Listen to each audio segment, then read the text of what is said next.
Dear students, welcome to our YouTube channel biology by Deepak Nain. और जैसा कि आप जानते हैं, हमने आपके लिए एमसीक्यू क्वेश्चंस की एक सीरीज स्टार्ट की हुई है, जिसके अंदर हम ट्वेल्थ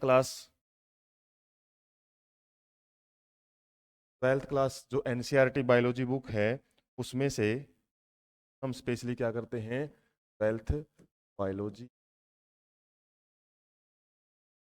एनसीईआरटी बुक से हर एक जो चैप्टर है उसके आपके लिए क्वेश्चंस हैं, एमसीक्यू क्वेश्चंस, जो आपके नीट में और ट्वेल्थ बोर्ड एग्जाम में काफ़ी हेल्पफुल हो सकते हैं।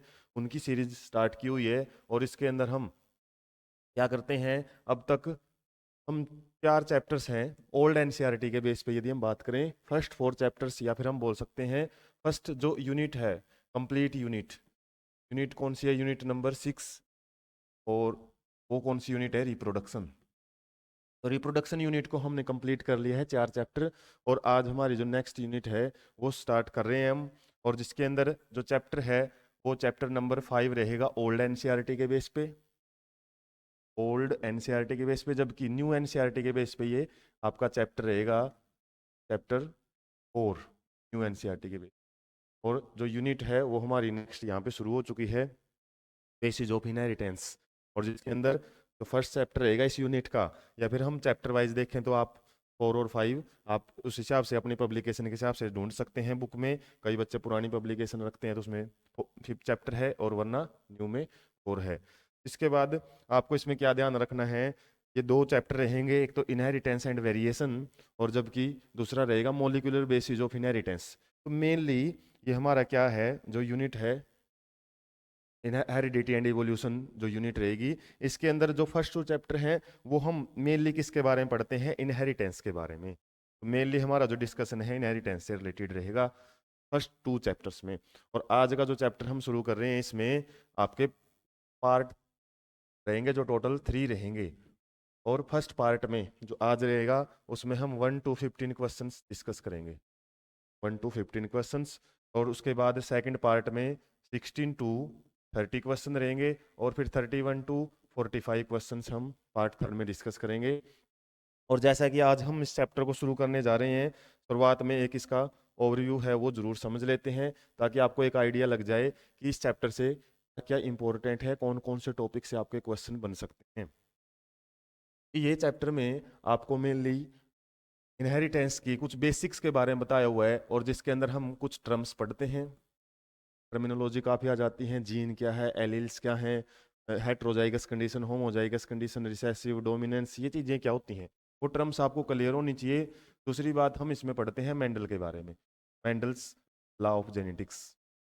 मेंडल ने जो जेनेटिक्स के लॉ वो कैसे दिए थे, उसके एक्सपेरिमेंट क्या थे, एक्सपेरिमेंट क्या थे, और उसके मेनली जो 3 लॉ हैं, law of dominance, law of dominance, law of segregation, और लॉ ऑफ इंडिपेंडेंट असॉर्टमेंट। इनसे क्वेश्चन आपके काफ़ी बनते हुए मिल सकते हैं।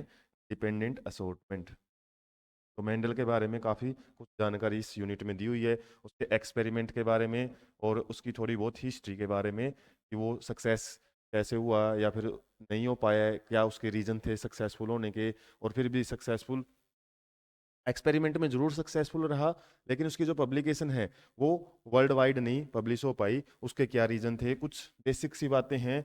इसके अलावा इस चैप्टर में आपको मिलता है recombinant and variation, recombination and linkage का एक कॉन्सेप्ट मिलता है, ये भी काफ़ी हेल्पफुल रहता है। इसके अलावा आपको इसमें और क्या क्या मिलेंगे, कुछ डिसऑर्डर्स होते हैं जिसको हम क्या बोल सकते हैं, जेनेटिक डिसऑर्डर, जेनेटिक डिसऑर्डर्स। और जेनेटिक डिसऑर्डर 2 टाइप के रहेंगे, एक तो है मेंडेलियन डिसऑर्डर, जो मेंडेलियन जैसे इनहेरिटेंस है उसको फॉलो करते हैं, और दूसरे क्या रहते हैं, chromosomal disorder, chromosomal disorder. Mendelian disorder में आप मेनली 3 डिसऑर्डर्स को पढ़ते हो, जिसके अंदर क्या क्या आ जाता है, कलर ब्लाइंडनेस, 3 के अलावा बल्कि ज़्यादा ही है, sickle cell anaemia, sickle cell anaemia, और एक थैलेसीमिया भी पढ़ते हैं, थैलेसीमिया। हालांकि सीबीएसई पॉइंट ऑफ व्यू से देखें तो कुछ एक्स्ट्रा डिटेल है वो भी मिलती है, तो mainly colour blindness, sickle cell anaemia और थैलेसीमिया जो डिसऑर्डर है वो पढ़ा जाता है। और इसके अलावा कुछ अदर टॉपिक्स में भी आपको डिसऑर्डर्स मिलते हैं, जैसे एक PKU फिनाइल कीटोन यूरिया है वो मिलता है। एक होता है पॉलीजेनिक इनहेरिटेंस, पॉलीजेनिक इनहेरिटेंस एक टॉपिक तो ये है। इसके अलावा एक रहेगा आपका प्लियोट्रोपी, प्लियोट्रोपी इनके अंदर भी कुछ हमको डिसऑर्डर्स वगैरह या फिर कुछ स्पेशल इनहेरिटेंस पढ़ने को मिलती हैं, ये टॉपिक भी काफ़ी बेनिफिशियल हो सकते हैं। और क्रोमोसोमल डिसऑर्डर्स में हम कौन कौन से पढ़ते हैं, एक पढ़ते हैं टर्नर सिंड्रोम, सिंड्रोम, एक डाउन सिंड्रोम, और एक रहता है क्लीन फेल्टर सिंड्रोम, इन फेल्टर। और इसमें कुछ क्वेश्चंस आपके बनते हैं पेडिग्री एनालिसिस से, पेडिग्री एनालिसिस। तो जब भी आप किसी चैप्टर को पढ़ते हो बोर्ड एग्जाम के लिए, एनसीईआरटी के लिए, एक बार आपको उसके हाईलाइटेड टॉपिक्स हैं वो ध्यान में रहने चाहिए, ताकि आप क्वेश्चन देखते ही उस टॉपिक को एकदम से याद रख सकें और उसके से रिलेटेड जितने भी आगे पीछे कॉन्सेप्ट हैं वो ध्यान रख सकें। तो आपको एक चैप्टर क्या, हर एक चैप्टर का माइंड मैप है आपके दिमाग में, उसको सेव रखना है। हर छोटे से छोटा टॉपिक है, उसकी डिटेल ना पता हो लेकिन ये पता हो कि वो टॉपिक किस चीज़ से रिलेटेड आता है।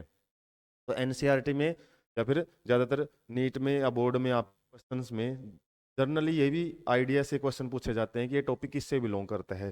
जैसे अभी हम क्वेश्चंस की प्रैक्टिस कर लेते हैं, बाकी तो ये चैप्टर आपको जैसे जैसे आप जितने ज़्यादा क्वेश्चन सोल्व करोगे तभी आपकी जो पकड़ है वो क्वेश्चंस पे बनेगी अच्छे से। तो फर्स्ट क्वेश्चन देख लेते हैं आज के सेशन का। If a genetic disease, genetic disease किसको बोलते हैं, जो हमने अभी बात की थी, वो इनबोरन डिजीज भी बोलते हैं, इनबोरन। या फिर ये क्या होती हैं, जन्म से ही होती हैं हमारे अंदर, जीन्स के अंदर यदि कोई डिफेक्ट है उसकी वजह से ये डिजीज मिलती हैं। Is transferred from phenotypically, phenotype और जीनोटाइप क्या होता है, फिनोटिपिकली होता है एक्सटर्नल करेक्टर्स के बीच पे, एक्सटर्नल करेक्टर्स, और जीनोटाइप क्या होता है, यदि आपको बोलता है जीनोटिपिकली, इसका मतलब है उसका जेनेटिक मेकअप, जीन कैसे कैसे हैं। और जीनोटाइप और फिनोटाइप को यदि हम बिल्कुल बेसिक एग्जांपल से समझें, जब भी आप चैप्टर पढ़ते हो कंफ्यूजन रहती है। जैसे हमारे पास जो मोबाइल फ़ोन है या फिर जो भी हम इलेक्ट्रॉनिक डिवाइस यूज़ करते हैं, कंप्यूटर वगैरह, उसमें हम हार्ड डिस्क यूज़ करते हैं। मोबाइल फ़ोन में हम पेन ड्राइव वगैरह है या फिर जो माइक्रोचिप्स हैं वो यूज़ करते हैं, जिनके अंदर डाटा स्टोर रहता है। और जो डाटा है वो हम जब भी कोई एप्लीकेशन यूज़ करते हैं तभी पता लगता है कि इसमें कौन सा डाटा है। ये PDF फाइल है, और PDF फाइल को रीड करने वाला यदि सॉफ्टवेयर हमारे मोबाइल फ़ोन में नहीं है तो आप उस माइक्रोचिप या हार्ड डिस्क को देख के नहीं बता सकते कि इस PDF में, इसमें कोई PDF भी है या फिर वो PDF ओपन भी हो सकती है। तो क्या होता है, जो जीन्स हैं ये एक कोडेड फॉर्म होती हैं इंफॉर्मेशन की, जैसे कंप्यूटर के अंदर बाइनरी सिस्टम रहता है, वो 001 ऐसे 0011110 इस तरीके से कोड करता है फाइल्स को। और ऐसे ही हमारी बॉडी के अंदर जितनी इन्फॉर्मेशन है, जितने भी करेक्टर्स हम देखते हैं बाहर से, हमको पता लगता है आई का कलर कैसा है, हेयर्स कैसे हैं, कान की शेप कैसी है, जितने भी करेक्टर्स हम बाहर से देखते हैं वो सारे कोडेड फॉर्म में स्टोर रहते हैं। कहाँ पे, जीन्स में। जीन्स में कौन से, और न्यूक्लियोटाइड्स या नाइट्रोजीनियस बेसिस के कोड होते हैं, adenine, guanine, thymine, cytosine, cytosine thymine, इस तरीके के काफ़ी सारे कोड होते हैं। और वो कोड के फॉर्म में ही हमारे जो करेक्टर्स हैं सिक्योर रहते हैं DNA में या फिर क्रोमोसोम में, या फिर आप बोल सकते हैं न्यूक्लियस ऑफ सेल। और इसी को जीनोटाइप या जीनोटिपिकली हम बोलते हैं। जीनोटिपिकली की बात की तो वो कोड की बात कर रहा है आपसे, और फिनोटिपिकली का मतलब है बाहर से यदि करेक्टर आप देखो, देख के पता कर सको। अब जैसे इसमें फिनोटिपिकली की बात चल रही है, एक कोई डिजीज है जो बाहर से दिख रही है हमको, जेनेटिक डिजीज है, जीन में गड़बड़ी की वजह से है, नॉर्मल बट कैरियर फीमेल, एक फीमेल है जो क्या है, नॉर्मल है बाहर से, तो उसके फिनोटाइप में कोई गड़बड़ी नहीं है, लेकिन उसका जीनोटाइप में कहीं ना कहीं गड़बड़ी है, जिसकी वजह से उसको कैरियर बोल रहा है। कैरियर मीन्स वो एक डिजीज की वाहक है, वो आगे पहुंचा सकती है जनरेशन में डिजीज, लेकिन उस डिजीज नहीं है। To only some of the male progeny, कुछ मेल के अंदर ही वो डिजीज है वो पहुंचा सकती है, केवल मेल्स के अंदर ही। जब प्रोजेनी होंगे तो मेल प्रोजेनी में मिलेंगी, जबकि जो फीमेल प्रोजेनी है, मेल प्रोजेनी, वो क्या मिलेंगी, वो आपकी नॉर्मल मिलेंगी, नॉर्मल मिलेंगी या तो बिल्कुल टोटली, या फिर वो कैरियर भी मिल सकती हैं। इस टाइप के जो डिजीज हैं जब हम पढ़ते हैं तो ये autosomal dominant, autosomal recessive, sex linked dominant, sex linked recessive, ये मेंडेलियन डिसऑर्डर्स होते हैं ज़्यादातर। मेंडेलियन डिसऑर्डर्स का यदि मैं आपको आइडिया दूं, क्वेश्चन इसमें से काफ़ी बनते हैं। एक क्वेश्चन आपको इस टाइप का मिल ही जाता है इस चैप्टर में। मेंडेलियन डिसऑर्डर्स को जब हम पढ़ते हैं, ये दो प्रकार के होते हैं। जैसे किस किस जीन में गड़बड़ी हो सकती है, और यदि हम जीन या क्रोमोसोम की बात करें, बॉडी में 2 टाइप के क्रोमोसोम मिलते हैं। ऑटोसोम, ऑटोसोम्स बोलता है, या फिर ऑटोसोमल जो डिजीज है या डिसऑर्डर उसको बोलेंगे। एक होते हैं sex linked disorders. Sex linked disorders भी आपके हो सकते हैं। इसमें 2 कंडीशन बन सकती हैं। क्या क्या? ऑटोसोमल डोमिनेंट डिजीज और ऑटोसोमल रिसेसिव डिजीज। और इसमें भी ऐसे ही हो सकती हैं 2 कंडीशन में, एक तो एक्स लिंक्ड हो सकती है और एक वाई लिंक्ड हो सकती है। वाई लिंक्ड कोई डिजीज है, वाई क्रोमोसोम से रिलेटेड। एक्स लिंक्ड में दो बन सकती हैं। कौन कौन सी? एक्स लिंक्ड डोमिनेंट, और इसमें एक्स लिंक्ड रिसेसिव कंडीशन भी। और वाई लिंक्ड है, इसके अंदर कोई डोमिनेंट रिसेसिव का कॉन्सेप्ट नहीं है। वाई तो एक क्रोमोसोम ही होता है सिंगल, यदि वो है तो डिजीज्ड है, तो वो डिजीज्ड। क्योंकि इसमें 2 कंडीशन क्यों है? क्योंकि ये पेयर में हो सकता है, फीमेल्स में ये पेयरिंग में मिलती है, लेकिन ये तो हमेशा सिंगल में मिलेगा वाई क्रोमोसोम। दूसरा एक्स मिल सकता है इसके साथ में। तो इस तरीके के सेक्स लिंक डिजीज होती हैं। इसके अलावा और भी है, मैटरनल इनहेरिटेंस से रिलेटेड भी होता है। हायर क्लासेज में आप थोड़ा बहुत पढ़ते हो इनके बारे में। एनसीईआरटी में 12th में ज़्यादा डिस्कशन, ज़्यादातर हमारे क्वेश्चन इनसे ही मिलेंगे आपके। किस किस से? ऑटोसोमल डोमिनेंट है या नहीं है, रिसेसिव, ऑटोसोमल रिसेसिव, और एक्स लिंक्ड डोमिनेंट है या फिर एक्स लिंक्ड रिसेसिव है। इनसे ज़्यादा क्वेश्चन आपके पूछे जाए। अब इसमें क्या होता है, डोमिनेंट और रिसेसिव जब हम बात करते हैं, डोमिनेंट एंड रिसेसिव डिसऑर्डर्स के केस में, हालांकि मेंडल ने भी फैक्टर्स बताए थे कि जब एक हेट्रोजाइगस कंडीशन में कोई भी जीन या कोई भी एलील अपने आप को एक्सप्रेस कर लेता है तो वो डोमिनेंट होता है। अब डिजीज वाले जीन की भी खास बात यही है, डिजीज वाला जीन यदि डोमिनेंट कंडीशन आप पढ़ रहे हो ना, तो पेयर में दिखाए जाते हैं। जैसे कोई भी करेक्टर है, सिंपली ऑटोसोमल की बात करें तो मान लो 2 हमारे पास क्या है, एलील्स हैं, और एलील को पेयर में ही दिखाया जाता है, क्योंकि ज़्यादातर ऑर्गेनिज्म डिप्लॉइड ही शो करते हैं। तो पेयर में है 2 जीन। अब डोमिनेंट यदि हमारा कोई बीमारी वाला जीन है, या फिर किसी जीन में कोई गड़बड़ी हो जाती है, उसकी वजह से उसकी स्ट्रक्चर में कोई चेंज आ जाता है, और यदि वो डोमिनेंट है, मान लो ये हमारा फर्स्ट वाला है ना, फर्स्ट वाला पोर्शन है, ये क्या हो चुका है हमारा, गड़बड़ी में चला गया जीन, तो ये हेट्रोजाइगस कंडीशन में भी डिजीज्ड ही शो करेगा ऑर्गेनिज्म को। हेट्रोजाइगस कंडीशन, डोमिनेंट में हम यही पढ़ते हैं। लेकिन रिसेसिव में क्या होएगा? रिसेसिव में यदि हमारा जो यही कंडीशन थी और कोई भी एक जीन है, जैसे मान लो ये जीन है, ये कोई रिसेसिव फॉर्म में है, इस तरीके से हमारा जो ये ऑर्गेनिज्म रहेगा ना, वो बीमार नहीं होएगा, वो एक कैरियर का काम करता है। कैरियर मीन्स उसके अंदर एक डिफेक्टिव जीन तो है, लेकिन दूसरे नॉर्मल जीन होने की वजह से वो ऑर्गेनिज्म में तो कोई डिजीज नहीं कोज कर रहा। लेकिन जब ये कंडीशन ऐसी मिल जाएगी ना, इसको दोनों के दोनों कंडीशंस में ये मिल जाएगा, तो हमने जैसे मेंडल के एक्सपेरिमेंट में पढ़ा था, रिसेसिव कंडीशन अपने आप को तभी एक्सप्रेस करती है जब दोनों शॉर्ट फॉर्म में प्रेजेंट हो। लेकिन जब हमारा जीन है कोई, वो डोमिनेंट फॉर्म में प्रेजेंट है, उस केस में वो क्या करेगा, सिंगल फॉर्म में भी, हेट्रोजाइगस कंडीशन में भी डिजीज कोज कर सकता है। तो एक कॉन्सेप्ट आया है ना जो कैरियर का, तो कैरियर की बात हुई है, वो कैरियर किससे रिलेटेड रहती है? वो रिसेसिव कंडीशन से रिलेटेड मिलती है आपको कैरियर। कैरियर का मतलब है एक जीन डिफेक्टिव है, ज़्यादातर बॉडी के अंदर भी ज़्यादातर जो बीमारियां होती है ना, वो कंडीशन में आपको, या फिर जो बीमारी वाले जीन होते हैं ना, वो रिसेसिव नेचर के होते हैं। जो नॉर्मल जीन है ना, वो डोमिनेट ही करता है। बिल्कुल नेग्लिजिबल या रेयर केसेस में मिलता है आपको कि बीमारी वाला जो जीन है वो डोमिनेंट केस हो। ज़्यादातर केसेज किस के मिलते हैं। लेकिन इसका मतलब ये नहीं है कि क्वेश्चन आपके सारे रिसेसिव से पूछेंगे, डोमिनेंट की कंडीशन भी दी जा सकती है। अब डोमिनेंट में क्या होएगा, इसमें कोई कैरियर नाम की कंडीशन नहीं होगी, नो कैरियर कंडीशन, कैरियर नहीं बनता डोमिनेंट के अंदर। और दूसरी बात, यदि एक ऑर्गेनिज्म में यदि कोई डिजीज है ना, अगली नेक्स्ट जनरेशन में भी वो डिजीज आएगी, उसके नेक्स्ट में भी वो आएगी, क्योंकि डोमिनेंट है ना, वो यदि सिंगल भी मिलेगा ना कहीं, वो डिजीज पहुंचाएगा ही पहुंचाएगा। इस केस में आपको नो जनरेशन गैप मिल, कोई भी जनरेशन ऐसा गैप नहीं शो करेगी जिसमें वो डिजीज आई नहीं। डोमिनेंट है तो वो हर जनरेशन आफ्टर जनरेशन वो डिजीज चलेगी।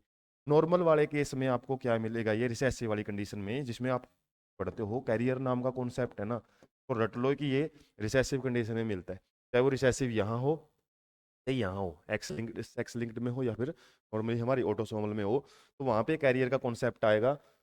और कैरियर जब होएगा तो वो ऑर्गेनिज्म नॉर्मल रहता है। इस केस में ऑटोसोमल में क्या हो सकता है, इसमें आपको पेरेंट्स या फिर नॉर्मल आपको मेल और फीमेल ऑर्गेनिज्म का जिक्र नहीं मिलेगा इसमें कि फीमेल इफेक्टिव हैं, मेल के अंदर डिजीज आ रही है, ऐसा कोई कॉन्सेप्ट नहीं मिलता। ये मेल और फीमेल का कॉन्सेप्ट आपको एक्स क्रोमोसोम के अंदर ही मिलता है, क्योंकि इसके अंदर यदि हम बात करें एक्स एक्स पेयर में क्रोमोसोम फीमेल्स के पास होते हैं, मेल के पास एक क्रोमोसोम होता है, जबकि ऑटोसोमल दोनों के अंदर पेयरिंग में मिलेंगे। ये ऑटोसोमल पार्ट्स होते हैं ना, तो 22 पेयर्स होते हैं क्रोमोसोम के, वो सेम होते हैं, जबकि जो सिंगल क्रोमोसोम होता है, सिंगल पेयर क्रोमोसोम हम बोल सकते हैं, जो लास्ट जोड़ा होता है या तो एक्स एक्स हो सकता है या फिर एक्स वाई होता है, वो किस में है, वो सेक्स क्रोमोसोम। तो ये मैंने बता दिया कि जेनरेशन गैप, जैसे आपको पेडिग्री के चार्ट हम पढ़ेंगे, एक दो क्वेश्चन डालेंगे जिसके अंदर जैसे मान लो पेडिग्री में हम जब पढ़ते हैं तो इस टाइप से कंडीशन दिखाई जाती है। जैसे इसका एक एग्जांपल देख ही लेते हैं, आते हैं ये पेडिग्री बेस पे क्वेश्चन। इस तरीके के मान लो दो पेरेंट्स हैं और उससे आगे ऑफस्प्रिंग्स हैं, वो प्रोड्यूस हो रहे हैं, मान लो 4 बॉयज हैं, गर्ल्स हैं, बॉयज हैं, गर्ल्स हैं। तो ये एमसीक्यू भाई तब आपको समझ में आएंगे जब आप ऐसा ओवरव्यू आपको क्लियर होगा। अब यही नहीं पता कि चैप्टर है क्या चीज़, पेडिग्री क्या है, सिंबल्स कैसे यूज करेंगे फिर, क्योंकि इस सीरीज का मतलब हम डिटेल में नहीं कर रहे, केवल क्वेश्चन समझाने तक इसको फोकस रख रहे हैं। अब यहाँ पे जैसे मान लो दो पेरेंट्स थे, मेल और फीमेल, पेयर है वो मेल के लिए यूज करते हैं, मेल के लिए। उसके बाद मान लो ये आगे है ना, क्या करता है आगे, एक नेक्स्ट जनरेशन है वो भी इसकी बन जाती है, और इस तरीके की जो डिजीज है, एक रैंडम में वो बना रहा हूँ, एक पेडिग्री एनालिसिस, एक फैमिली ट्री बोल सकते हैं। तो यहाँ से मान लो एक फीमेल के अंदर कोई डिजीज थी, मेल के अंदर डिजीज थी, आगे वो मेल के अंदर आ रही है, और उसके बाद आगे वो क्या है, मेल के अंदर है वो डिजीज देखने को मिल रही है। इस तरीके से मान लो हमारे जो पहली जनरेशन में भी डिजीज है, नेक्स्ट में भी आ गई, उसके बाद नेक्स्ट में भी। तो ये कौन सी टाइप की डिजीज शो कर रहा है, कोई जनरेशन का गैप नहीं है बीच में, ये आपकी डोमिनेंट डिजीज है, डोमिनेंट डिजीज है। और डोमिनेंट डिजीज में यदि क्वेश्चन में मेल और फीमेल से रिलेटेड कोई कॉन्सेप्ट मिल रहा है, एक आपको आइडिया लग रहा है, ये है सारा खेल प्रैक्टिस का, आइडिया लग रहा है कि फीमेल से मेल में, मेल से फिर इस तरीके से आगे मेल के अंदर जा रही है, फीमेल के अंदर करेक्टरिस्टिक्स जा रहे हैं, उस तरीके से आप आइडिया लगा सकते हो कि जहाँ पे मैंने बताया ना फीमेल एंड मेल से रिलेटेड कॉन्सेप्ट मिलेगा, वो आएगा आपका एक्स लिंक्ड डोमिनेंट, जो मैंने अभी कॉन्सेप्ट बताया, क्योंकि डोमिनेंट की कंडीशन ही चलेंगी इसके अंदर। इसके अलावा हालांकि इस क्वेश्चन का मैं आंसर नहीं दे रहा हूँ, वो कभी इसके साथ कंफ्यूज हो जाए, डोमिनेंट का ही मैंने बताया है, डोमिनेंट कंडीशन कब मिलेगी। इसके अलावा जब आपको सिंपल पेरेंट्स बोले, भाई पेरेंट्स हैं और प्रोजेनी है वो कैरियर हो रही हैं, प्रोजेनी है वो कैरियर कंडीशन में मिलती हैं, कैरियर नाम का कॉन्सेप्ट आ जाता है, और मेल फीमेल का कोई जिक्र नहीं है, उस केस में आपको ऑटोसोमल रिसेसिव कंडीशन की बात यहाँ पे की हुई, क्योंकि कैरियर की बात है और यहाँ पे मेल और फीमेल की बात नहीं है। यदि मेल और फीमेल की बात करके और यहाँ पे क्या बात बोलता है, ये कैरियर फीमेल्स की बात करता है, कैरियर फीमेल, कैरियर फीमेल तो हम की हमारी x recessive disease, recessive disease. और डोमिनेंट में क्या है, यहाँ पे आपको जो कंडीशन है इस तरीके का जनरेशन, एक आफ्टर जनरेशन कंडीशन मिले। और इस केस में क्या है, इस केस में हमारे सिंपल पेरेंट्स की बात होगी, ये दोनों क्वेश्चन देखेंगे हम। एक क्वेश्चन तो अभी जैसे में हम बात करते हैं अब क्वेश्चन की, ज़्यादा तो ये कॉन्सेप्ट है ना, और आप पढ़ोगे तो थोड़ा सा आइडिया तब लगेगा। एक मैंने अपने लेवल के क्वेश्चन सॉल्व करने के लिए कुछ वर्ड की पकड़ बनवाई है, इसके अंदर बात की थी, from a phenotypically normal but carrier word आया हुआ है इसमें, फीमेल्स का और मेल्स का जिक्र किया हुआ है। जब कैरियर की बात आ जाए, इसकी बात हो रही है वहाँ पे रिसेसिव कंडीशन की बात हो रही है, और मेल और फीमेल की बात आ जाए तो वहाँ पे सेक्स लिंक्ड, सेक्स लिंक्ड हमारी कौन सी डिजीज है यहाँ पे पैसिव बात की। तो ये तो पेडिग्री को समझना तो थोड़ा सा एक प्रैक्टिस का गेम है, काफ़ी अच्छे से इसको कभी आपको डिटेल में सेपरेट वीडियो में समझाया जाएगा। लेकिन कुछ ऑप्शन टाइप में आपको डिटेल में जाने की ज़रूरत नहीं है। डिटेल में आपको अभी इसलिए बताया था कि आप क्वेश्चंस पे कुछ वर्डिंग से पकड़ बना सको, ठीक है। और कई बार पेडिग्री का चार्ट आएगा तो उससे आपको थोड़ा सा आइडिया देंगे कि किस तरीके से फर्स्ट जनरेशन में कोई डिजीज है, उसके बाद वो डिजीज आगे आई है, देख के जब आप बताओगे, ठीक है। यदि जनरेशन का गैप है बीच में, इसके अंदर भी हम यदि आइडिया करें, जैसे यहाँ पे मान लो कोई डिजीज ना होती और यहाँ पे फिर आके डिजीज हुई है, इसका मतलब क्या है, जनरेशन का गैप है, फिर ये किसका केस बन जाता, ये रिसेसिव कंडीशन का, रिसेसिव का। पहले डोमिनेंट और रिसेसिव का पता होना चाहिए, फिर ऑटोसोमल और हमको क्रोमोसोमल एक्स क्रोमोसोम से रिलेटेड है वो समझना है। बाकी क्वेश्चन आएंगे एक दो, उसके बाद और थोड़ा आइडिया लगेगा आपको। अब हमारा नेक्स्ट क्वेश्चन है Z Z and Z W, दो कंडीशन दी हुई हैं और ये किस में डिटर्मिनिज्म करते हैं। जैसे ह्यूमन के अंदर सेक्स डिटर्मिनेशन होता है, वो एक्स एक्स और एक्स वाई कंडीशन मिलती है, ठीक है। इस टाइप से कंडीशन है, मेल के अंदर कंडीशन मिलती है और मेल के अंदर क्रोमोसोम अलग अलग होते हैं एक्स एंड वाई। और इस केस में मेल हैं वो क्या होते हैं हमारे हेट्रोगैमेटिक, हेट्रोगैमेटिक मेल्स होते हैं। टू टाइप के गैमेट प्रोड्यूस कर सकते हैं एक्स एंड वाई। मेल हैं वो कैसी होती है, होमोगैमेटिक गैमेटिक। जब हम किसकी बात करते हैं, ह्यूमंस के केस में याद रखना आपको, मेल क्या होते हैं, मेल हेट्रोगैमेटिक होते हैं। लेकिन ये जो सिंबल यूज किए जाते हैं जेड जेड और जेड डब्ल्यू, ये सिंबल किसके लिए यूज किए जाते हैं, फीमेल हेट्रोगैमेटी के, male heterogamety. Male and female heterogamety condition हम सेक्स डिटर्मिनेशन में पढ़ते हैं। दो प्रकार के क्रोमोसोम या फिर जीन्स या गैमेट्स है वो कौन प्रोड्यूस करता है, दो प्रकार वालों के लिए हम हेट्रो वर्ड यूज करते हैं। अब फीमेल प्रोड्यूस करती हैं, जैसे इसके अंदर है ना, जेड डब्ल्यू फीमेल्स होती हैं और जेड जेड क्या होते हैं, मेल्स होते हैं। ये मेल्स होते हैं, ये मेल्स होती हैं। इस टाइप के जो गैमेटिक कंडीशन है, ये फीमेल हेट्रोगैमेटी, ये ज़्यादातर बर्ड्स में मिलती है, बर्ड्स में। जबकि जो इंसेक्ट्स वगैरह होते हैं, इंसेक्ट्स के अंदर है वो एक्स ओ टाइप की कंडीशन भी मिलती है। मतलब एक जगह से क्रोमोसोम या फिर जो गैमेट है वो जीन्स को लेके आता है, क्रोमोसोम से लेके आता है, और दूसरा क्रोमोसोम खाली होता है, एक्स ओ टाइप कंडीशन है वो इंसेक्ट में ज़्यादातर मिलती है। प्लेटिपस एक प्रकार का मैमल्स ही होता है और ज़्यादातर मैमल्स में यही कंडीशन मिलती है, X X and X Y. तो पिकॉक हमारी बर्ड्स में आता है और इसी की वजह से ये क्या शो करता है, हेट्रोगैमेटी कंडीशन। हेट्रोगैमेटी होमोगैमेटी के या फिर एक्स ओ टाइप सेक्स डिटर्मिनेशन के एनसीईआरटी में एग्जाम्पल दिए हुए हैं।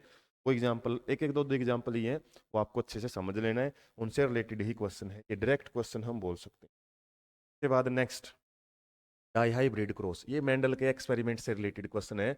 मेंडल के जो क्रॉस थे, मेंडल क्रॉस, वो दो टाइप के क्रॉस किए उन्होंने। एक तो क्या किया था, mono hybrid cross, hybrid cross तो सिंगल करेक्टर के लिए वो किया था उन्होंने, और एक किया था dihybrid cross, dihybrid. और मोनो हाइब्रिड क्रॉस में जब भी हम समझते हैं, टू ला ही समझ पाते हैं हम अच्छे से। मेंडल के वैसे तीन ला थे ना, तीन ला के तीन ला यदि आपसे पूछें एक ऐसा क्रॉस बताओ जिसमें तीनों ला हम प्रूव कर सकते हैं, जैसे law of dominance, law of dominance, dominance, law of segregation and law of independent assortment, independent. ये तीनों ला समझने हैं तो हमको डाई हाइब्रिड क्रॉस को ही समझना पड़ता है। यदि हमको केवल टू ला समझने हैं, टू ला के लिए हम मोनो हाइब्रिड क्रॉस समझ। तो मोनो हाइब्रिड क्रॉस में सिंगल करेक्टर के लिए क्रॉस करवाया गया था, कैपिटल टी और स्मॉल टी के बीच में हम क्रॉस पढ़ते हैं। और इसमें हम किसके बारे में क्रॉस पढ़ते हैं, capital R capital R, capital Y और small R small Y small. जब ये आपस में क्रॉस पढ़ा जाता है दो दो करेक्टर के लिए डाई हाइब्रिड क्रॉस।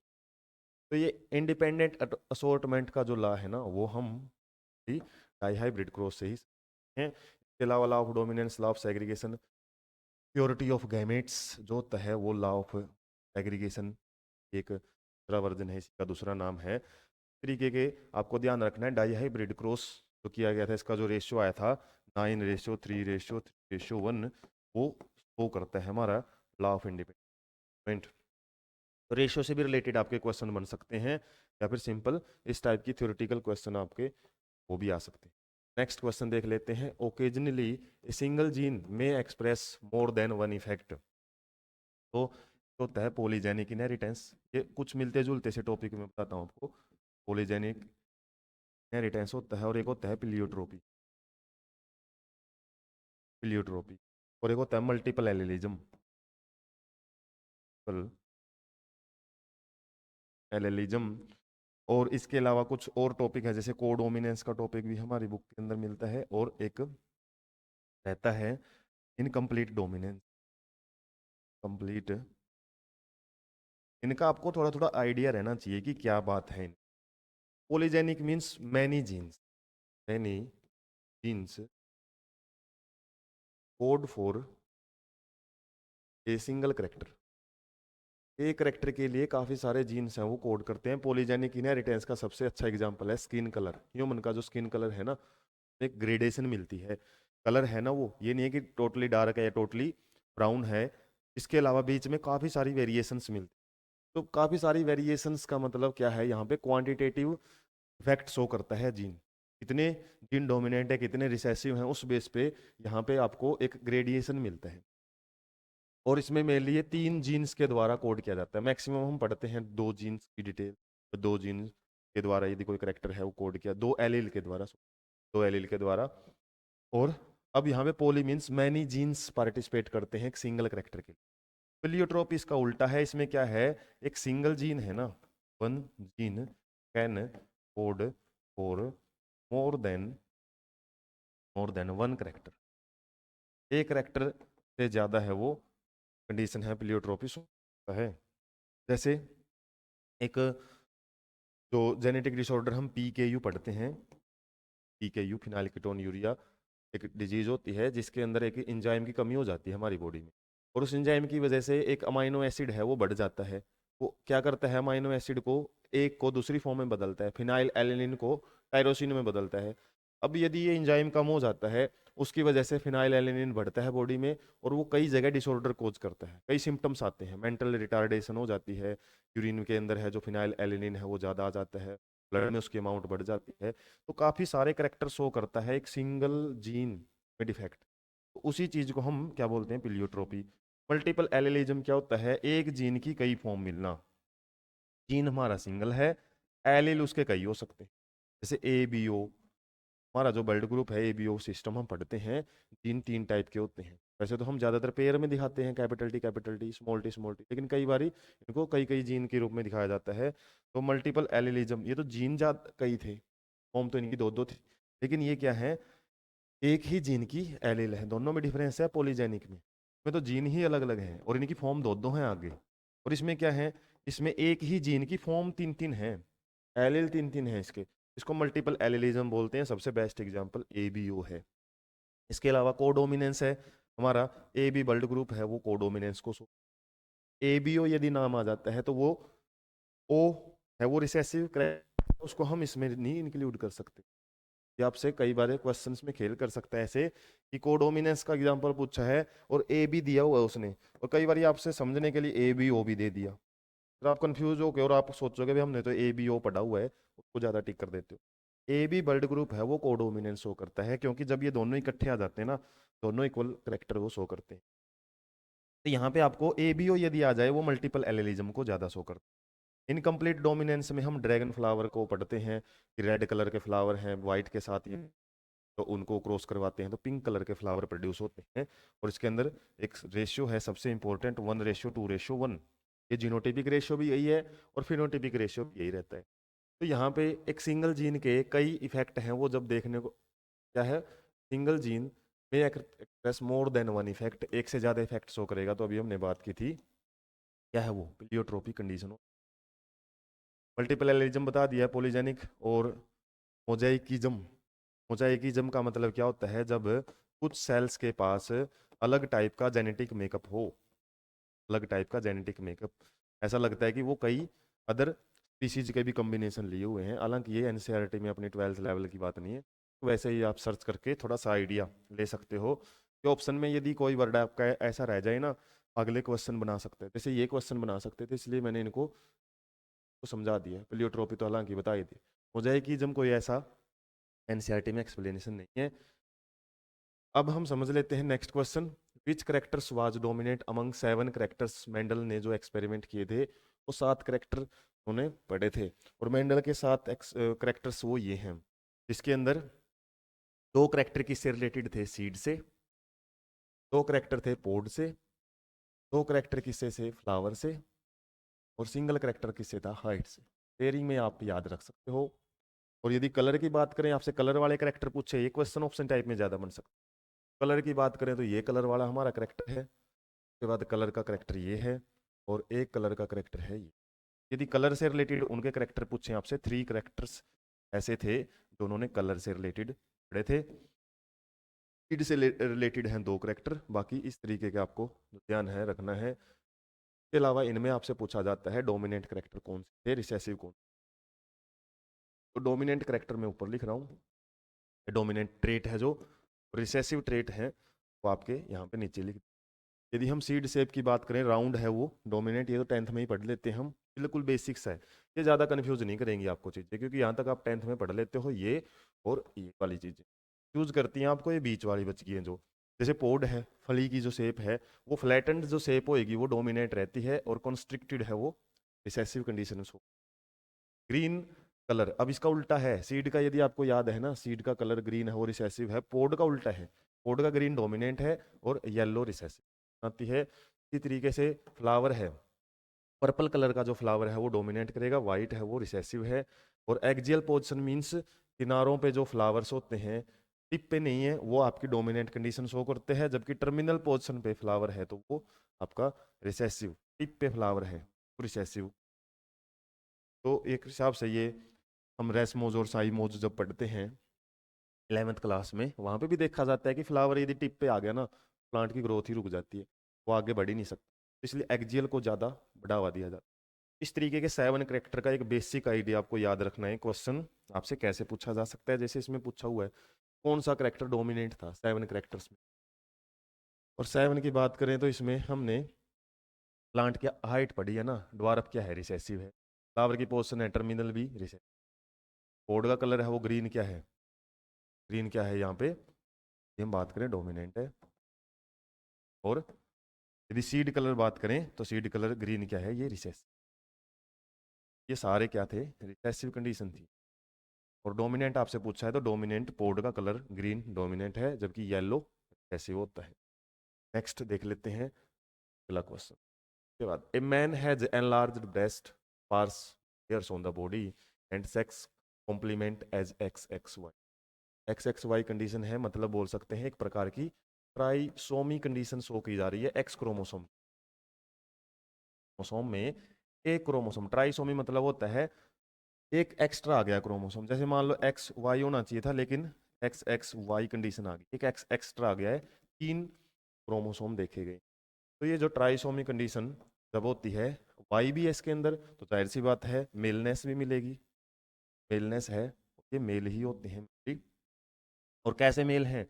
ये आगे स्टिराइल हैं, स्टाइल मेल हैं, ये आगे क्या करेंगे? पूरे मेल के करेक्टर शो नहीं करेंगे। इसके अलावा एक्स की अमाउंट ज़्यादा होने की वजह से कुछ फीमेल के करेक्टर हैं वो भी शो करेंगे। लार्ज ब्रेस्ट है, पार्स बॉडी हेयर्स हैं, और सेक्स कॉम्प्लीमेंट है जो उसका जीनोटाइप है वो XXY है। तो इस टाइप की जो कंडीशन है वो मिलती है फिल्टर से।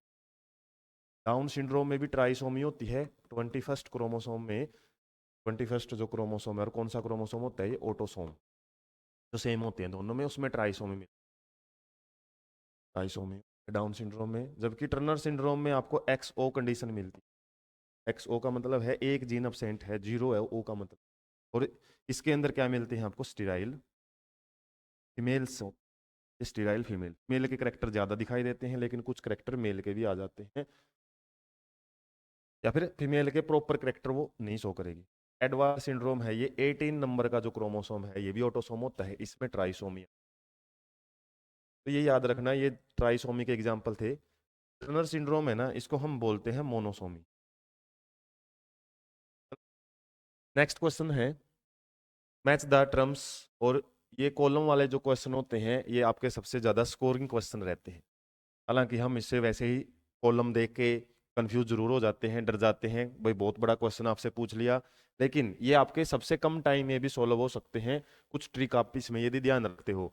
और इसमें ट्रिक सबसे बेस्ट क्या है कि आप किसी भी एक को ढूंढ लो जो आपको पता हो। इस कॉलम फर्स्ट में एक का यदि आपको कॉन्सेप्ट आता हो, ज्यादातर तो वही कॉन्सेप्ट आपको सोल्व करवा देता है, वरना सेकंड पे आप जाते हो तो मैक्सिमम क्वेश्चन आपके सोल्व हो ही जाते हैं। तो जैसे डोमिनेंस का हमको पता है, डोमिनेंस कंडीशन क्या होती है, जिसके अंदर जब भी हेट्रोजाइगस कंडीशन होती है, लॉ ऑफ डोमिनेंस में दो अलग अलग एलील होते हैं, तो एक हमारा वो क्या करता है, अपने आप को एक्सप्रेस करता है, only one allele express itself. हालांकि दोनों स्टेटमेंट मिलती जुलती सी है, यहाँ पे कंफ्यूज मत हो जाना। वन एलील एक्सप्रेस करेगा उसको डोमिनेंस, और बोथ एलील एक्सप्रेस करेंगे उसको कोडोमिनेंस बोलते हैं। तो डोमिनेंस में हमारा सेकंड है और कोडोमिनेंस में हमारा थर्ड है। यदि ये दो वर्ड आपको याद नहीं भी रहते हैं, इन दोनों से भी आपका क्वेश्चन ये इजीली सोल्व हो सकता है। ए का हमारा सेकंड आया हुआ है, हालांकि ए का सेकंड यहाँ भी दिया हुआ है, ये हो सकता है यहाँ से आपको कंफ्यूजन हो, हालांकि सेकंड इसने यहाँ भी दिया हुआ है, प्रिंटिंग मिस्टेक मानो या फिर इसने गड़बड़ी तो हालांकि दे ही दी है, हमारा ये डी तो आ नहीं सकता यदि एक भी आपको आता है तो। उसके बाद बी है, बी का हमने देखा है थर्ड है, और बी का थर्ड यदि आपको आ जाता है तो फिर उसके बाद बी का थर्ड यहाँ पे है, लेकिन ए का फोर है, तो हमारा ए आंसर है वो इजिली यहाँ पे करेक्ट हो जाता है। केवल ए कॉलम मैच करने से आपको टाइम ज़्यादा कंज्यूम करने की जरूरत नहीं है इन क्वेश्चन पे, एक या दो को मैच करो, बाकी नहीं भी आते हैं तो आपके ऑटोमेटिकली मैच ही हो जाते हैं। उसके बाद फिनाइल कीटोन यूरिया, इसका हमने जिक्र पहले भी किया था, PKU एक डिजीज है जो हमने किस में पढ़ी थी, पीलियोट्रोपी के अंदर भी हम पढ़ते हैं इसको, और एक प्रकार का मेंडेलियन डिसऑर्डर होता है। इसके अंदर क्या होता है, इस डिजीज के अंदर एक हमारा अमाइनो एसिड होता है फिनाइल एलेनिन, फिनाइल एलेनिन एक अमाइनो एसिड है, वो टायरोसिन में वैसे नॉर्मली बदलना चाहिए उसको, टायरोसिन में, लेकिन ये फिनाइल एलेनिन है, वो एक इंजाइम, एक जीन होता है जो एक पार्टिकुलर इंजाइम को कोड करता है, जो इंजाइम क्या करता है फिनाइल एलेनिन को टायरोसिन में बदलता है।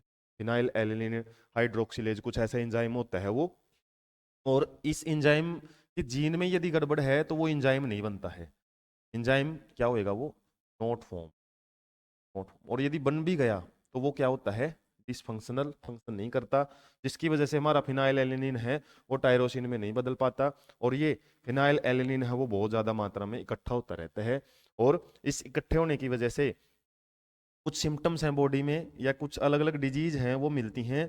और सिम्टम क्या क्या, जैसे मेंटल रिटार्डेशन हो सकती है, अभी बताया था मेंटल रिटार्डेशन। इसके अलावा और क्या डिजीज हो सकती है, यूरिन के अंदर भी जो फिनाइलएलेनिन है वो एक्यूमुलेट हो जाता है, ब्लड के अंदर भी इकट्ठा हो जाता है, जिसकी वजह से ये क्या है टॉक्सिसिटी कोज करते हैं, हम बोल सकते हैं। टॉक्सिसिटी मीन्स कोई भी इंपॉर्टेंट चीज भी, बेनिफिशियल चीज भी यदि बॉडी में ज्यादा हो जाती है तो वो भी एक जहरीला इफेक्ट कोज करती है। तो ये अमाइनो एसिड से रिलेटेड है, ठीक है, प्रोटीन मेटाबॉलिज्म है या फिर अमाइनो एसिड मेटाबॉलिज्म से रिलेटेड एक इनबोरन एरर है, ये बोरन एरर ऑफ मेटाबॉलिज्म भी इनको बोला जाता है। टेल में टॉपिक आते हैं हायर क्लासेज में, तब आप इनको पढ़ते हो क्या होते हैं। जन्मजात बीमारियां मेटाबॉलिज्म से रिलेटेड, कुछ कार्बोहाइड्रेट से रिलेटेड भी होती हैं, कुछ प्रोटीन से हैं, प्रोटीन से तो हमने पढ़ ही लिए, अमाइनो एसिड से रिलेटेड है, इसकी वजह से एक एंजाइम नहीं बनता है, नाम उसको आप थोड़ा श्योर कर लेना, फिनाइल एलेनिन हाइड्रोक्सिलेज कुछ ऐसा नाम है इसका, हाइड्रोक्सिलेज एंजाइम की गड़बड़ी की वजह से हमारा टायरोसिन नहीं बन पाता, और टायरोसिन जहां जहां इंपॉर्टेंट रोल प्ले करता है, अब इसकी कमी की वजह से वहां भी डिजीज होना शुरू हो जाती है एक सिंगल एंजाइम की वजह। इस तरीके से काफी सारे सिम्टम आते हैं ना, इसलिए उसको डिसऑर्डर बोलते हैं। डिसऑर्डर्स क्या होते हैं, ग्रुप ऑफ सिम्टम या फिर ग्रुप ऑफ डिजीजेज को हम क्या बोलते हैं, सिंड्रोम्स बोलते हैं। नेक्स्ट क्वेश्चन देख लेते हैं, डाउन सिंड्रोम से रिलेटेड क्वेश्चन है, डिस्कस भी किया था। डाउन सिंड्रोम क्या है, एक प्रकार का क्रोमोसोमल डिसऑर्डर होता है जिसमें 21st क्रोमोसोम जो होता है ना, फर्स्ट क्रोमोसोम नंबर, उसके अंदर ट्राइसोमी कंडीशन मिलती है। ट्राइसोमी, ट्राइसोमी का मतलब है वैसे तो वो पेयर में होते हैं सारे क्रोमोसोम, ऑटोसोम है ना जितने भी पेयर में हैं, लेकिन यहाँ पे एक एक्स्ट्रा आ जाता है, किसी न किसी गड़बड़ी की वजह से बन जाता है, या फिर कई बार डिवीजन के टाइम में भी गड़बड़ी होती है, जैसे मियोसिस हम पढ़ते हैं ना गैमेटोजेनेसिस में, उस केस में क्रोमोसोम की स्प्लिटिंग होना बड़ा जरूरी है, ब्रेक डाउन होता है, कई बार पूरा का पूरा क्रोमोसोम एक साइड चला जाता है, ट्राइसोमी कंडीशन बन जाती है। और ये ट्राइसोमी बनने की वजह से क्या होएगा, यदि किसी पेरेंट में या फिर मदर या फादर में क्या है, एक ट्राइसोमी कंडीशन आ गई है, तो उससे क्या बन सकते हैं आपके जो गैमेटोजेनेसिस जब बनेंगे उसमें दो ही इस टाइप की, या तो दो इस साइड में इकट्ठे रह सकते हैं या फिर इस साइड में आ सकते हैं। मतलब एक गैमेट है, हम गैमेट की खास बात क्या पढ़ते हैं, वो पेयर में से एक क्रोमोसोम ही उठाता है, लेकिन यहाँ पे एक साइड में डबल हो जाते हैं, दूसरा क्रोमोसोम बनता है नॉर्मल। और ऐसे ही यदि दूसरा हम फादर या मदर नॉर्मल लेंगे, क्रॉस करवाएंगे दूसरे पेरेंट के साथ में, और वहां पे नॉर्मल कंडीशन है, नॉर्मल क्या है वो, तो ए ही उसके पास क्रोमोसोम था, और जब गैमेटोजेनेसिस हुई वो ए हमारे यहाँ पे इकट्ठे हुए हैं।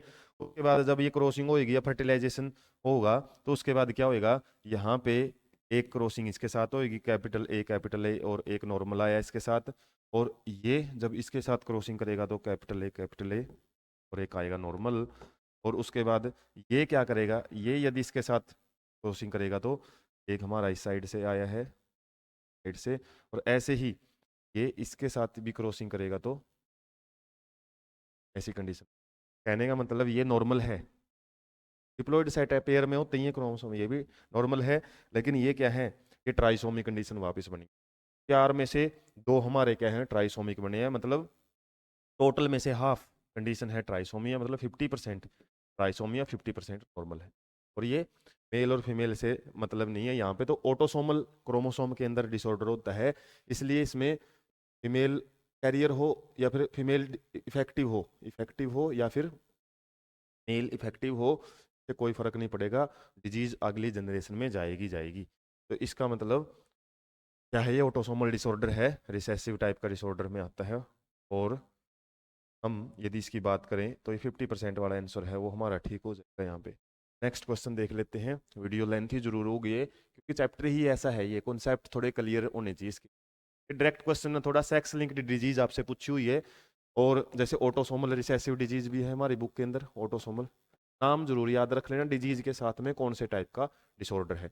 ऑटोसोमल रिसेसिव में हम पढ़ते हैं जैसे ये सिकल सेल एनीमिया है, सिकल सेल एनीमिया के अलावा और कौन सी डिजीज है, पीके, यूफिनाइल कीटोन यूरिया, थैलेसीमिया, ये लगभग डिजीजेज आपको ऑटोसोमल रिसेसिव में मिलती हैं।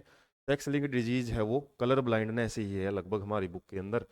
और बाकी ये क्या है, यदि जेनेटिक डिसऑर्डर हैं भी हैं तो ये ऑटोसोमल ही है।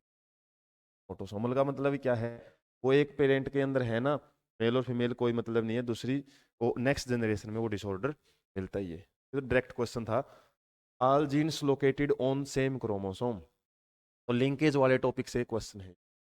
एक क्रोमोसोम पे जितने भी जीन रहते हैं वो लिंक रहने की कोशिश करते हैं, इकट्ठे रहने की कोशिश करते हैं जब गैमेटोजेनेसिस करते हैं, तो ये क्या करते हैं कि लिंकेज ग्रुप बनाते हैं, लिंकेज ग्रुप। और लिंकेज ग्रुप के अंदर क्या है, बहुत ज्यादा वो टाइटली बाउंड रहते हैं, रिकम्बिनेशन के चांसेस कम रहते हैं। रिकम्बिनेशन पढ़ते हैं ना एक टॉपिक, लिंकेज एंड रिकम्बिनेशन, जहां पे लिंकेज होगी ना वहां पे रिकम्बिनेशन नहीं मिलता, एक दूसरे के इनवर्सली प्रोपोर्शनल होते हैं ये। एक लिंकेज ग्रुप बनाते हैं सेम क्रोमोसोम पे पाए जाने वाले जीन। और यदि हमारी बॉडी में पूछें कितने लिंकेज ग्रुप है, 23 लिंकेज ग्रुप होते हैं हमारी बॉडी में। लिंकेज ग्रुप, एक सेट में कितने क्रोमोसोम है, मतलब जो हैप्लॉइड कंडीशन है ना, हैप्लॉइड कंडीशन के लिए हम लिंकेज ग्रुप का नाम यूज करते हैं। यदि बोले भाई एक क्रोमोसोम एक लिंकेज ग्रुप बनाएगा, तो ऐसे तो 46 है, वहां पे कंफ्यूजन हो ना हो आपको इसलिए बताया है। एक सेट को, हैप्लॉइड सेट हमारा 23 क्रोमोसोम का होता है, और वो क्या है आपका एक लिंकेज ग्रुप बनाता है, तो इसलिए 23 लिंकेज ग्रुप रहते हैं। नेक्स्ट क्वेश्चन है, conditions of karyotype, karyotypes means genetic makeup, alleles का मेकअप। तो ये कंडीशन आपको दी हुई है, 2n किसके लिए होता है, हैप्लॉइड, ये डिप्लॉइड के लिए हम वर्ड यूज करते हैं, ये तो डिप्लॉइड कंडीशन के लिए 1 प्लस मतलब एक क्रोमोसोम एक्स्ट्रा है, जैसे हमारे 46 है ना, तो 47 क्रोमो, वो बता दी इसने। या फिर 2n-1, प्लस माइनस का मतलब है एक बार माइनस कर दो, तो 45 क्रोमोसोम टोटल नंबर है, जैसे XO कंडीशन होती है। और ये कंडीशन किस में मिलती है, जैसे ट्राइसोमी में जितनी भी कंडीशन होती है ना उनमें मिल जाती है। हमने डाउन सिंड्रोम पढ़ा था, इसके अलावा जो टर्नर सिंड्रोम है, टर्नर में ये मिलती। तो ये कंडीशन या फिर इस टाइप की 2n +-2, ये किसके अंदर आती हैं, जब दो टाइप से क्रोमोसोम के नंबर में बदलाव होता है। ये क्रोमोसोम नंबर के ऊपर बेस्ड डिसऑर्डर्स हैं, क्रोमोसोम के नंबर में जब बदलाव आता है। और जब एक ही क्रोमोसोम में उसके जीन के अंदर कुछ गड़बड़ी होती है, वो आते हैं मेंडेलियन डिसऑर्डर। दोनों डिसऑर्डर हम पढ़ते हैं क्रोमोसोम, ठीक है। तो एक ही क्रोमोसोम में कोई स्ट्रक्चरल प्रॉब्लम है, वो होते हैं मेंडेलियन डिसऑर्डर। और जब सेट में ही गड़बड़ी आ जाती है और नंबर में गड़बड़ी आने से दो टाइप की कंडीशन बनती है। इसको फ्लो चार्ट से हम समझ ही लेते हैं। अगले पे ये दिया हुआ है प्लोइडी वाली जो कंडीशन है ना, क्रोमोसोम नंबर की यदि बात करें, क्रोमोसोम नंबर के बेस पे, या फिर ये बोल सकते हो आप क्रोमोसोमल डिसऑर्डर्स में कुछ कंडीशंस मिलती हैं। एक कंडीशन तो है यूप्लोइडी। यू में तो क्या होएगा, सिंपली आपको याद रखना है, जैसे हमारे पास होता है एक सेट में 23 क्रोम, ह्यूमन की बात करें तो पूरा का पूरा सेट ही बिगड़ता है। 20 हो गया, इसके अंदर 46 क्रोमोसोम जब हो जाते हैं तो वो डिप्लोइड ही होती है। एक और सेट इसके अंदर ऐड हो गया 23, एक और ऐड हो गया तो एक और तो ट्रिप्लोइड ही बोलते हैं। एक और यदि ऐड हो गया टेट्राप्लोइड ही, पूरा का पूरा सेट ही ऐड होता है या सेट ही डिलीट होता है। सिंगल सिंगल क्रोमोसोम ऐड या डिलीट नहीं होते, उसको बोलते हैं हम क्या, प्लोइडी। और ऑटो में कई बार क्या है, जैसे हमारे 46 है ना, ये खुद ही प्लोइडी चेंज कर लेते हैं, टेट्राप्लोइड कंडीशन बन। एम्फी में अलग स्पीसीज का मैटर आ जाता है, मिक्सिंग कंडीशन आती है, सेम नहीं अदर मेंबर की भी मिक्सिंग आ जाती है इसमें। उसके बाद दूसरा होता है हमारा ए न्यूप्लोइडी।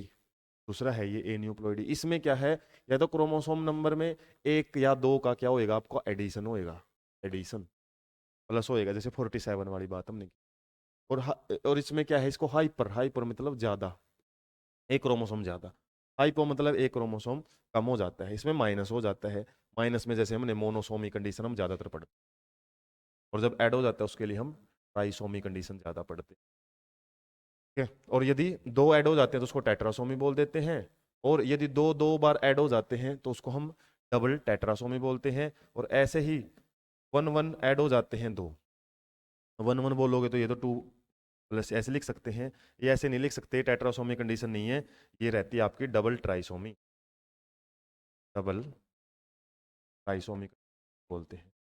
अब डबल ट्राइसोमी क्यों बोलते हैं, क्योंकि हो सकता है एक क्रोमोसोम हमारा 21 का ऐड हुआ हो, एक हमारा 22 का ऐड हुआ हो, इस तरीके से अलग अलग क्रोमोसोम। इसका मतलब क्या है, इसका मतलब ये है कि 21 क्रोमोसोम के ही दो क्रोमोसोम ऐड हो गए एक साथ, तो हम टेट्रासोमी बोलते हैं। और ये डबल ट्राइसोमी, थोड़ा सा ध्यान रखना आपने। नलसोमी क्या होती है, यदि एक पूरा का पूरा जो क्रोमोसोम का नंबर है, जैसे पहले 46 थे ना, तो दो घट गए, सीधे 44 क्रोमोसोम रह गए। मतलब एक जो हमारे पास क्रोमोसोम का पेयर था ना, वो पूरा का पूरा ही डिलीट हो गया, का कोई भी एक सिंगल पेयर भी नहीं बचा, तो उसको नलसोमी बोलते हैं। नल का मतलब वैसे तो क्या बोलते हैं, जीरो हो गया वो, लेकिन पूरे क्रोमोसोम जीरो नहीं हुए हैं, एक जो पेयर था ना वो कंप्लीट चला गया। मोनोसोमी क्या होती है, एक क्रोमोसोम सिंगल का चले जाना, ठीक है। जैसे पहले मान लो 21 में हम ट्राइसोमी पढ़ी, या मान लो ऐसे कंडीशन होती 21 एक क्रोमोसोमी गया है, दूसरा हमारा बचा हुआ है, दूसरा भी चलता, फिर नलसोमी, अब मोनोसोमी है। डबल मोनोसोमी क्या होते हैं, दो दो जगह से सिंगल सिंगल गए हैं, ठीक है। जैसे 21 से चला गया 22, यदि दो जगह से दो दो चले जाएं पूरे के पूरे, तो उसको हम क्या बोलते हैं, डबल नलसोमी भी बोल सकते हैं। इस टाइप की जो कंडीशन आपको ए न्यूप्लोइडी और यूप्लोइडी से रिलेटेड ये आपका क्वेश्चन है, इतना डीप नहीं है जितना मैंने बताया, हालांकि क्वेश्चन जरूर बनते हैं इनसे, मोनोसोमी ट्राइसोमी ये जरूर याद रखना है। तो जब 1 2 होता है तो ए न्यूप्लोइडी आती है। पॉलीप्लोइडी का हम किसको पढ़ते हैं, जब पूरा का पूरा सेट बनता है, ट्राइप्लोइड, ट्रिप्लोइड, टेट्राप्लोइड, पेंटाप्लोइड, ऐसी कंडीशन। एलिप्लोइडी क्या है, एलोप्लोइडी, एलो मतलब जीनो से रिलेटेड होता है। एम्फी हम बोल सकते हैं मिक्सिंग, एक टाइप की मिक्सिंग, अदर स्पीसीज की मिक्सिंग, मतलब दूसरी स्पीसीज से या फिर दूसरे ऑर्गेनिज्म से क्या है, वो सेट है वो चेंज होने में गड़बड़ी है। कई ऑटोसोमी में हमने क्या बोला था, वो एक ही ऑर्गेनिज्म के अंदर ही, एक ही स्पीसीज के अंदर जो फर्टिलाइजेशन वगैरह के चांसेज की वजह से वो कंडीशन क्रिएट हुई है। तो इनके ओरिजिन के बेस पे नाम है। मेनली आपको नंबर से रिलेटेड तो ये फ्लो चार्ट है वो एनफ रहेगा। Next question, distance between genes and percentage of recombination. Linkage और रिकम्बिनेशन से क्वेश्चन है।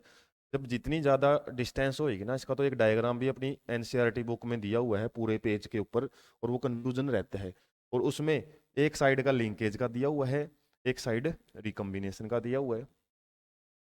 तो रिकम्बिनेशन वाले जब जीन्स को आप ध्यान से देखोगे ना, ऐसे वो बने हुए हैं काफी सारे, तो उसमें जो क्रोमोसोम्स हैं उसमें थोड़े से, या फिर जीन्स है ना उसमें दूर दूर लिए हुए हैं, और इस साइड वालों को देखोगे तो वो पास पास लिए हुए हैं।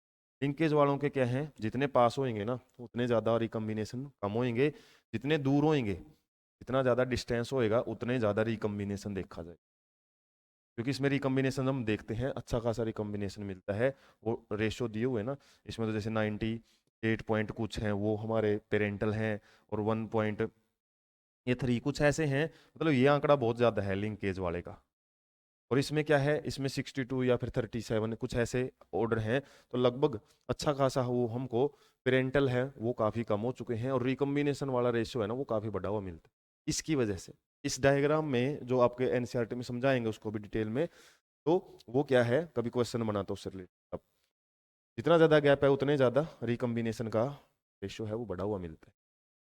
तो यहाँ पे डिस्टेंस है, जब जीन्स के बीच में बढ़ती है तो रिकम्बिनेशन क्या होएगा, ज़्यादा से ज़्यादा होएगा। तो डायरेक्ट रिलेशनशिप, इनवर्स रिलेशनशिप पूछे तो वो किस में मिलेगा, लिंकेज में एंड रिकम्बिनेशन। जितना ज़्यादा लिंकेज है ना उतना ही कम रिकम्बिनेशन। ये आपको थोड़ा कॉन्सेप्ट से रिलेटेड क्वेश्चन था।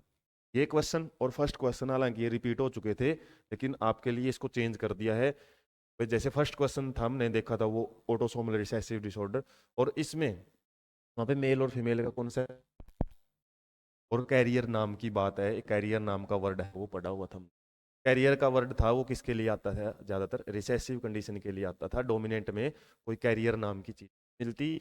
और जब मेल और फीमेल की बात थी तो हमने कौन सा ऑप्शन सेलेक्ट किया था, सेक्स लिंक। लेकिन अब क्या है, कोई भी पेरेंट हो सकता है और प्रोजेनी में वो डिजीज जा सकती है किसी भी टाइप की प्रोजेनी में, तो हम क्या बोलेंगे, ऑटोसोमल रिसेसिव डिसऑर्डर बोलेंगे। एक क्वेश्चन आपको यदि आ गया ना, थोड़ा सा भी स्टेटमेंट, जैसे ये चेंज सीबीएसई चेंज कर देती है, नीट चेंज कर देता है, तो वो भी आप इजीली कवर कर सकते हो, उसमें कन्फ्यूज होने की जरूरत नहीं है आपको। लास्ट क्वेश्चन रहेगा आज के सेशन का।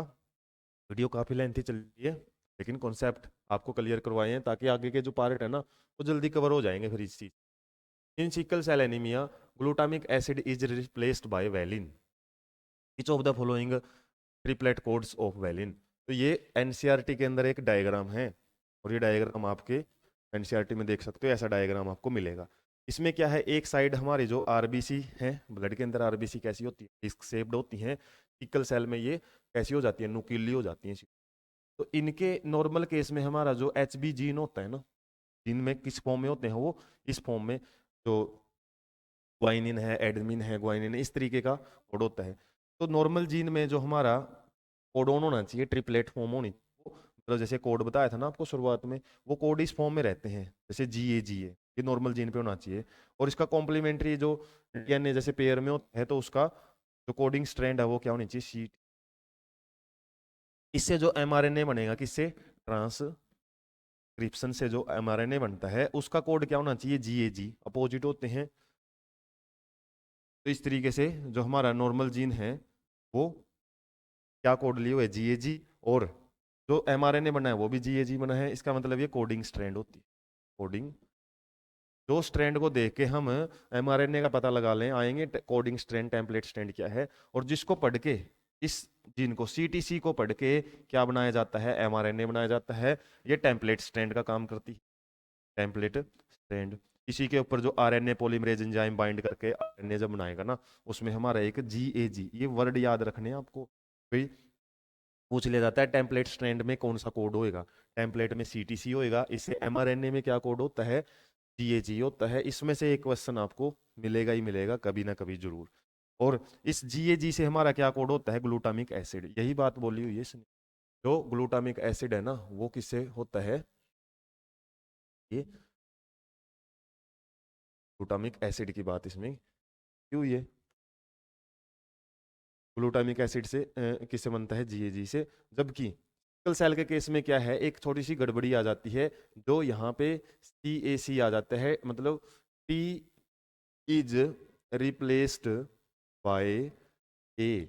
थाइमिन है वो एडेनिन के द्वारा रिप्लेस हो जाता है किसी न किसी गड़बड़ी की वजह से, डीएनए के अंदर कोई गड़बड़ी आ जाती है, म्यूटेशन आ जाती है, जिसकी वजह से ये भी क्वेश्चन बन सकता है कि टेम्पलेट स्ट्रैंड में यदि टी को ए से रिप्लेस कर दिया जाए ना तो हमारा mRNA क्या बनेगा, ए का उल्टा रहता है यूरेसिल ट्रांसक्रिप्शन जब हम पढ़ते हैं, सी से उल्टा रहता है जी ग्वाइनिन, और सी से उल्टा जी, मतलब जो जी ए जी होना चाहिए वो क्या वो बन जाता है जी यू जी बन जाता है। और जी ओ जी फिर क्या करेगा, वो वैलिन को कोड करेगा, वैलिन नाम का अमाइनो एसिड बनाएगा। अब ग्लूटामिक एसिड नहीं बनता। एक इस सिंगल ए की वजह से, मतलब इस सिंगल टी थाइमिन को ए को रिप्लेस करने की वजह से हमारी जो पूरी की पूरी शेप है ना, देख सकते हो आप कितनी चेंज हो गया आरबीसी को। पॉइंट म्यूटेशन बोल, एक सिंगल जगह पे एक पॉइंट जितनी ही तो म्यूटेशन थी, उसकी वजह से हमारा कितना ज्यादा फिनोटाइप चेंज हो गया है। और सिकल सेल एनीमिया में फिर क्या ऑर्गेनिज्म है उसको सरवाइव करने में दिक्कत आती है, ढंग से हीमोग्लोबिन है वो ऑक्सीजन को बाइंड नहीं कर है उस पर्सन में। इस तरीके का एक सिंगल पॉइंट म्यूटेशन का एग्जांपल है ये। और पॉइंट म्यूटेशन में भी किस टाइप की डिजीज में आता है ये, जैसे कलर ब्लाइंडनेस हमने सेक्स लिंक्ड पढ़ा था ना, ये ऑटोसोमल रिसेसिव डिजीज हो, ऑटोसोमल रिसेसिव डिजीज में आता है। तो डिजीज वाला केस है ना, रिसेसिव है, और आगे कैरियर का काम कर सकते हैं, मतलब कोई भी पेरेंट हो सकता है। इस तरीके से हम इसका जो आंसर है वो जी की तरफ बढ़ेंगे, क्योंकि इसमें किसका पूछा है, इसने वैलिन का पूछा है, ये भी ध्यान रखना। ग्लूटामी का पूछ लेता ना, ग्लूटामी का फिर क्या आता है जी आता है, जी हालांकि इसमें। इस तरीके से हमारे आज हमने क्वेश्चन 15 है वो सॉल्व किए हैं। और इसी तरीके के जो सेशंस आगे रहेंगे पार्ट 2 और पार्ट 3, हम टोटल 45 क्वेश्चन इस तरीके से सॉल्व करेंगे, आपका कंप्लीट चैप्टर है वो कवर हो जाएगा। और उनसे रिलेटेड कैसे क्वेश्चन बन सकते हैं उसकी आपकी एक बड़ी अच्छी प्रैक्टिस है वो हो जाएगी। इसी तरीके के सेशन के लिए चैनल के साथ कंटिन्यू रहे, चैनल को सब्सक्राइब रखें। Thank you so much.